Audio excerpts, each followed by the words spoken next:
Welcome po sa Larsky Vlog TV. Ito po, may gagawin po tayo ngayon. Pagbubutas po ng nozzle, burner nozzle po. Ito. At ipapakita ko sa inyo kung paano po binubutas yung tinatawag nating flame enhancer na nakilala sa oil destructor. So, sabi po ng kaibigan nating magkakalkal din po ay ang tamang term ng binabanggit natin na oil destructor nun ay isang flame enhancer. Okay, ano pa man po yung kanito, ang importante po ay naiintindihan ninyo kung ano po yung binabanggit natin. Ito po yung gagawin ko ngayon, yung pagbubutas. Actually, nabutasan na po ito. Ayan. Nabutasan na po. Kung paano po tayo magbubutas na hindi napuputulan. Kaso lang, gumagamit po tayo ng drill stand.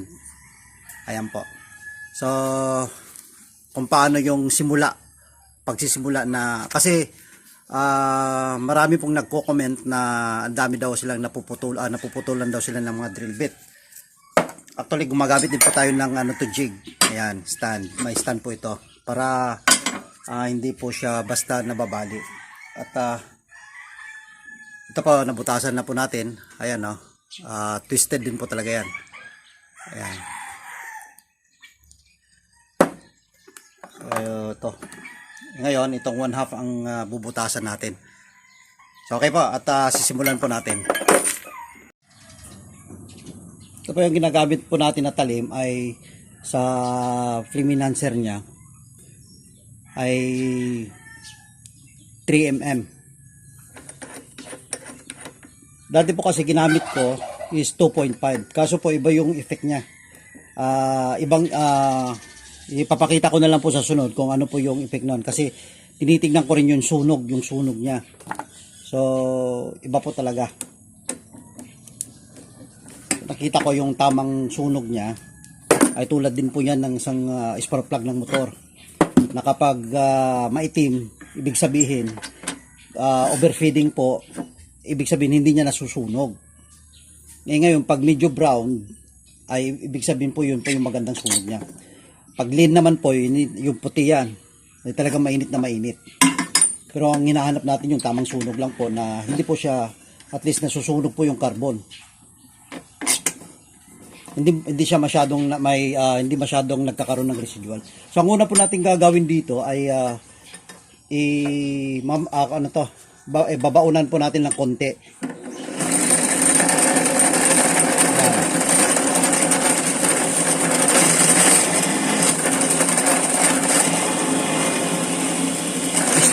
Straight lang man po.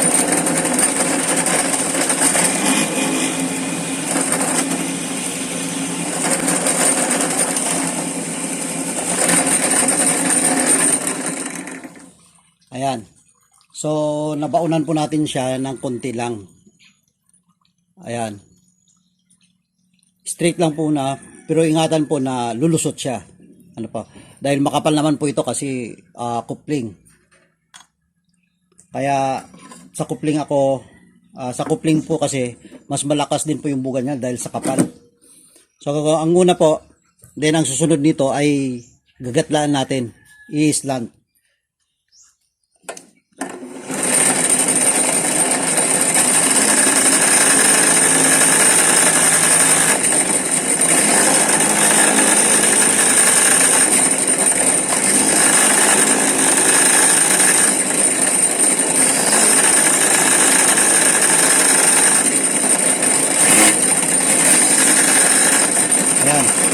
So, okay na siya. Naka-slanting na. Pero hindi pa po siya butas. Huwag po nating itutuloy tapos i-slant. Hindi po maganda yon. So, hindi pa po siya nabutasan. Pero may slant, may kuha na siya, may gatla na yan na pag bubutasan na natin, may patutungan na siya. Kasi kung bubutasan nyo muna bago i-slant, siyempre, silip po masyado yung butas. Tulad po nito. Ayan, no. Hindi nyo po masisilip yung butas nito. Agad na kasi hindi siya diretsyo na nabutas, kundi umislanting po talaga. So kaya maganda yung pagka bugan ng hangin. Pababa talaga yung bugan ng hangin niya. So ngayon ito na. So bubutasan na po natin.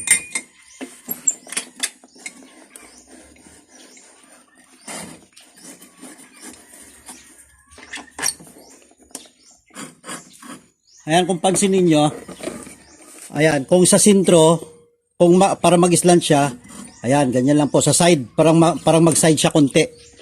Parang mag-side po yung kuha natin, yung ano to, itong kuha natin. Hindi siya nakasentro.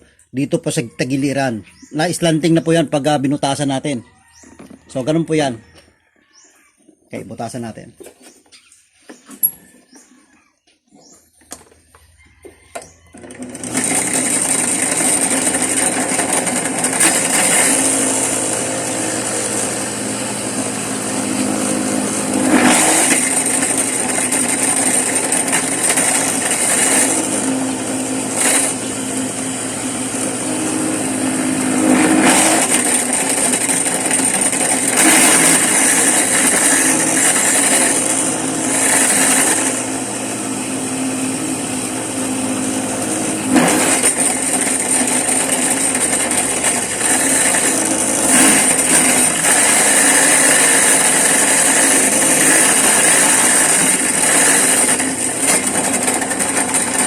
Slide po, kaya kulang. Ayan, kulang po ng ng baon niya, kaya umislide. Siya. So, ang gagawin natin, dagdagan natin ng konti. So, kailangan nakukontrol po natin 'yon.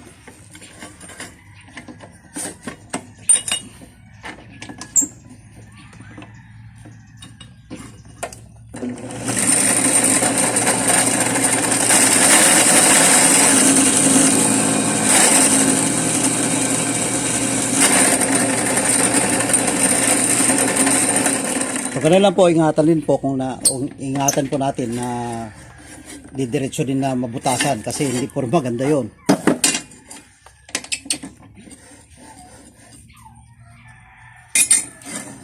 Kaya quality po yung oil distractor natin o flame enhancer. Ginagamit ko po yung oil distractor kasi yun po yung pagkakilala ng iba eh. Pero ano pa man yung tawag nyo, yung tamang term po ang gagamitin ninyo is flame enhancer na po yan.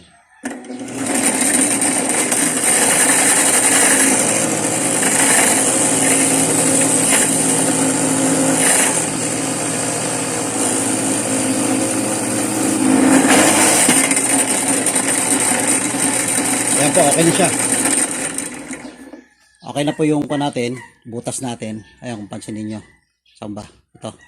Ayan o. Ayan, ganun po yan siya. Apat po yan. Ayan. Apat po na pababa. Ngayon, nilalagyan natin ng groove. Ang purpose po ng groove ay para ma-enhance niya po yung buga niya na pababa at may papaikot yung hangin. Kasi slanting yan. At pag may groove pa, yan siya yung mag-enhance ng pagpapaikot. So may purpose po yan. Sinubukan ko po yung wala at saka meron. Iba po yung effect niya.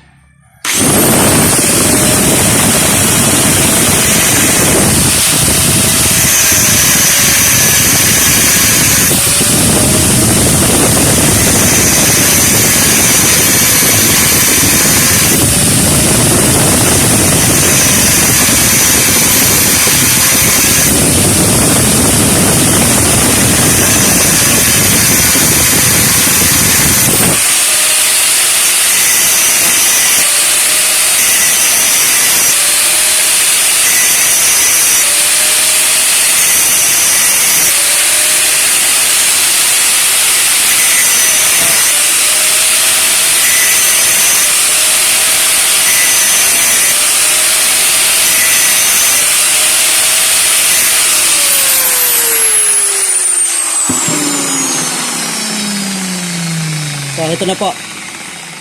Ayan. Kita, pansinin nyo, may groove na siya. Ayan. So, kung napapansin niyo, hindi ko pa po nilagay yung ulo. Yung sa top niya. Kasi po, mas madali po yung pagbubutas natin pag wala pa po itong cup. At saka yung cup po ay binutasan ko na agad. Ayan, 1mm din ini-islan ko po yan. So mas maganda po yung pagdadrive. Kaya lang gumagamit po ako nito. Ito, may jig po. So ganun po lang yung ginagawa ko niyan pag nagbubutas. Ayan o, naka-slant na siya dati. Ayan, tapos binubutasan na yan. So ang gagawin lang din po ito, ipapanser nyo lang din po para mas madali yung pagbutas. So naka-slant na yan siya. Ayan, iwas po ng pagka ano to, yung pagka bali ng ating drill bit. So pagkatapos nito, doon ko na po dinudugtong to. So paano po yung gagawin na naman sa pagdudugtong nito na hindi siya magiging tabingi? So may ginagawa po tayo nito. Kasi napakahirap po i-control ito kasi malalim, hindi po tugma masyado. Kaya minsan tumatabingi po. So ito po yung susunod na ipapakita ko sa inyo kung paano na gagawin ito. Guys, next step po tayo. Okay, dito na po tayo sa pagdudugtong ng end cap. So ang gagawin po natin dito ay ang ginagawa ko po ay gumagamit ako ng isang yung bala po nito. Ayan yung wire. Ito po yung ginagamit ko para tuwid na tuwid po yung pagkakabit natin. Ayan. Then ginagawa ko, binibent lang po yan. So ganito po kasi yung pag nagjo-join tayo ng pipe, kuan ko po ito. Bali kasama po sa trabaho ko nung nasa piping pa ako. Ayan. Ganun lang po yung gagawin ninyo. Ayan. Pag nasintro, ayan So ipapatong. Ayan yung kuan, yung alambre. Bali parang may elevation siya na konti. So kuan po ito. 0.9 mm po yung tong bala ng kuan natin ng TIG weld. So ganun po yung ginagawa. Then ipapantay nyo lang po, titignan, sisilipin kung pantay na yung palibot niya. Yan, yung high and low, kung ika nga. Ayan, pagpantay na, then ispat po yan. Iispatan po natin.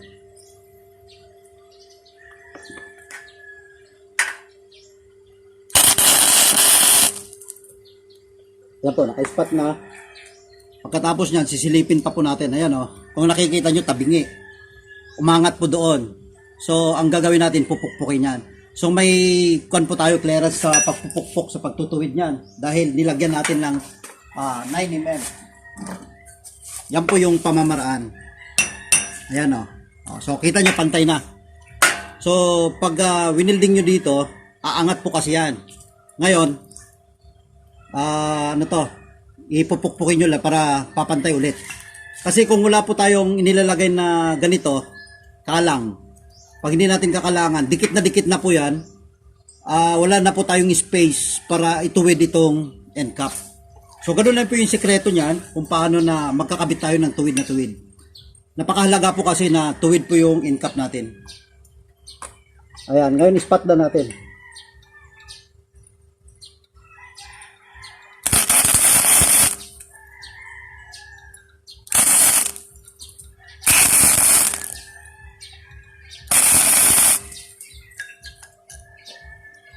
So, okay na siya. Ayan po, tuwid na po yan. Ngayon, i-spatan na, i-weld din na po, full weld na po natin.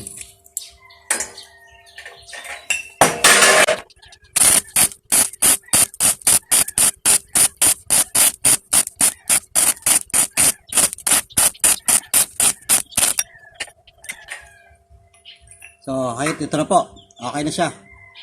So, full weld na, kung pansinin nyo. So, okay na siya. Paglilinis na lang po, ang gagawin natin.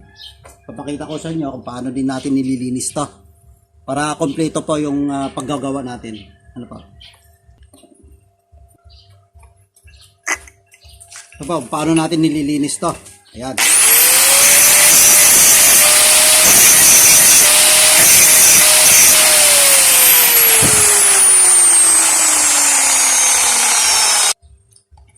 Ayan po, bali nilublob ko sa tubig kasi Mainit.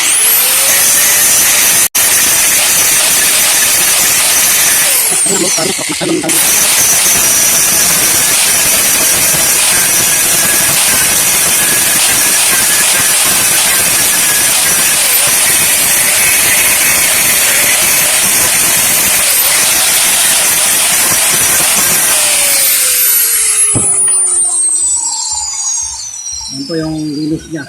Ayan. Ngayon, ang gagawin nila natin dito, bapping na lang po. Babapping po natin. Gamit po itong 60 grip.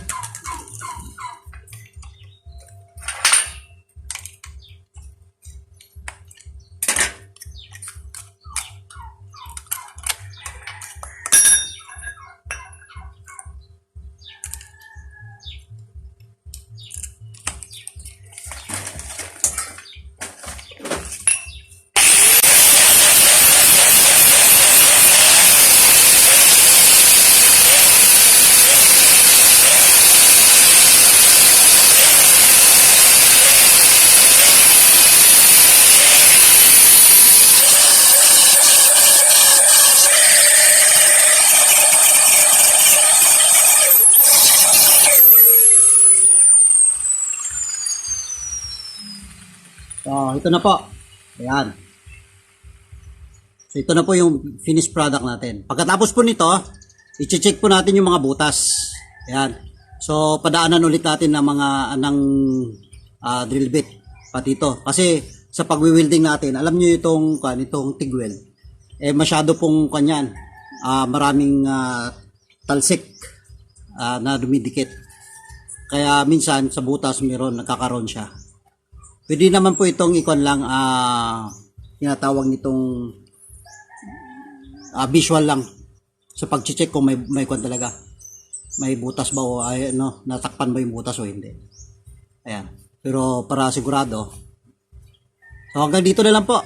Naway huwag niyong kalimutan na mag-subscribe at patuloy po ninyong panoorin upang ito po kung paano ko po ginagawa. Nasa sa inyo na po kung gusto niya ring tularan, ano pa. So, ganito ko po lang ginagawa yung aking mga burner. Burner nozzle. So, sige po. At magandang araw po sa ating lahat sa pagtangkilik ng ating mga produkto, lalong-lalo na sa mga nakabili na sa Shopee. So, available po ito sa Shopee. So, kung sino po yung gusto, interesado na makakuha nito. So, kita nyo naman kung paano yung pagpo-process natin. So, magandang araw na lang po sa ating lahat. Paalam.